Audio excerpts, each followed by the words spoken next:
চিনেমাখন বেংগলৰ পৰা তেওঁলোকে তৈয়াৰ কৰিবলৈ লৈছে গ্ৰীভছ মিডিয়া এণ্ড প্ৰডাকশ্যন আৰু বৰ্ষা মুভিজৰ বেনাৰত তেওঁলোকে সংযোজিত হৈ আৰম্ভ কৰিব বিচাৰিছে মহম্মদ ফাৰুকুদ্দিন প্ৰডিউচাৰ আৰু শ্ৰী প্ৰীতম তেওঁ খুব ভাল এজন মিউজিক ডিৰেক্টৰ জুবিনে আগতে বহুত গান গাইছে শ্ৰী প্ৰীতমৰ লগত তেওঁ ষ্টৰিটোও লিখিছে আৰু জুবিনৰ লগত আচলতে খুব আৱেগিকভাৱে তেওঁ জড়িত সেইকাৰণে ষ্টৰিটো তেওঁ লিখিছে মিউজিক ডিৰেকশ্যনো ডাইৰেকশ্যনো তেওঁৱেই কৰিব অসম আৰু ৱেষ্ট বেংগলৰ বিভিন্ন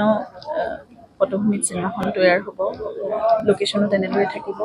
লাভ ইউ জুবিন দা চিনেমাখনৰ নাম গতিকে নামটো শুনিলেই গম পাই যে তেওঁলোকৰ মৰম তেওঁলোকৰ ভালপোৱাখিনিয়ে দিব বিচাৰিছে জুবিনক আৰু এনেদৰেই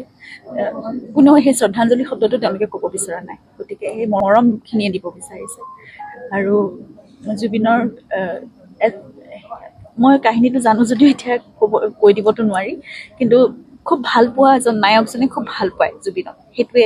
মানে সেই ভাল পোৱাটোকে তেওঁ খেদি ফুৰে সেইটোৱে এটা কাহিনীৰ মানে মূল পটভূমিটো সেইটোৱে আৰু গতিকে জুবিনৰ আনৰিলিজড দুটা গান ইয়াত মুক্তি পাব গতিকে সেইটো এটা ডাঙৰ কথা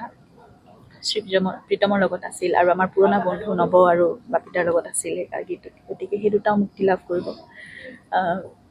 অসমীয়াও বহুখিনি শিল্পী কলা কুশলী ইয়াত জড়িত হৈ থাকিব চিনেমাখনত গতিকে এখন ভাল চিনেমা হ'ব বুলি ভাবোঁ আৰু তেনেদৰে মৰমবোৰ জুবিনৰ প্ৰতি শ্ৰদ্ধা মৰম তেওঁৰ সৃষ্টিৰাজি তেওঁ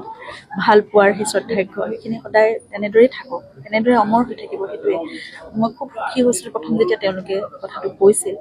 কিন্তু তথাপিতো জানি ল'ব যিহেতু লাগিব সেইকাৰণে গোটেই ষ্টৰিটো শুনিছিলোঁ ভালকৈ তেওঁলোকে গোটেইখিনি বুজোৱাৰ পিছত